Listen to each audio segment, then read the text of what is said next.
இங்க ஒருத்தன் காரை திருடலான்னு வந்து அந்த காருக்குள்ளேயே 3 நாளா மாட்டிக்கிறான். வெளியே போக எவ்வளவுதான் ட்ரை பண்ணாலும் அவனால சுத்தமா முடியல. இப்ப இவன் சாகுற நிலைமையில இருக்கும்போது அந்த கார் ஓனர் கால் பண்ணி இந்த காருக்குள்ள நடக்கிறத வெளியில இருந்து யாராலையும் பார்க்க முடியாது. அப்புறம் இதோட கிளாஸ் புல்லட் ப்ரூப். அது மட்டும் இல்லாம கார் முழுக்க சவுண்ட் ப்ரூப். அதனால நீ என்னதான் கதறினாலும் வெளியே கேட்காதுன்னு சொல்ல இவன் கடுப்பாகி நீ மட்டும் என்ன இப்ப வெளியே விடலன்னா உன்னை கொல்லாம விட மாட்டேன்னு கத்துறான். ஆனா ஓனர் அவரு பாட்டுக்கு காரை கட் பண்ணிட்டு போயிடுறாரு. அப்போ சடனா காரோட ஏசி ஆன் ஆகுது.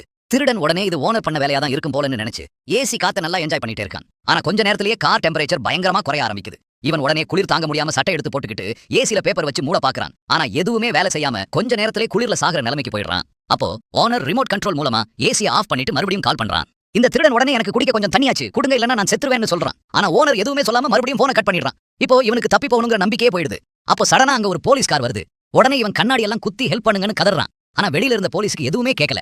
நோ பார்க்கிங்ல கார் நின்னு இருக்குன்னு பார்த்து ஃபைன் ரிசீட்டை மட்டும் விண்ட்ஷீல்ட்ல வச்சுட்டு அங்க இருந்து கிளம்பிடுறாரு. இப்போ இவன் அவ்வளவுதான் நாம இங்கே சாக போறோம்னு நினைச்சிட்டு இருக்கும்போது இவனோட நம்பிக்கையின் ஒளியா இன்னொரு திருட்டு பையன் வந்து அந்த காரை ஓபன் பண்ண ட்ரை பண்ணிட்டு இருக்கான்.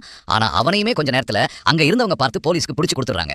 இப்ப நைட் ஆகுது, என்ன பண்றதுன்னு தெரியாம கார் ஸ்டார்ட் பண்ற பட்டனை சும்மா அழுத்திட்டு இருக்கான். அப்போ சடனா கார் ஸ்டார்ட் ஆகுது.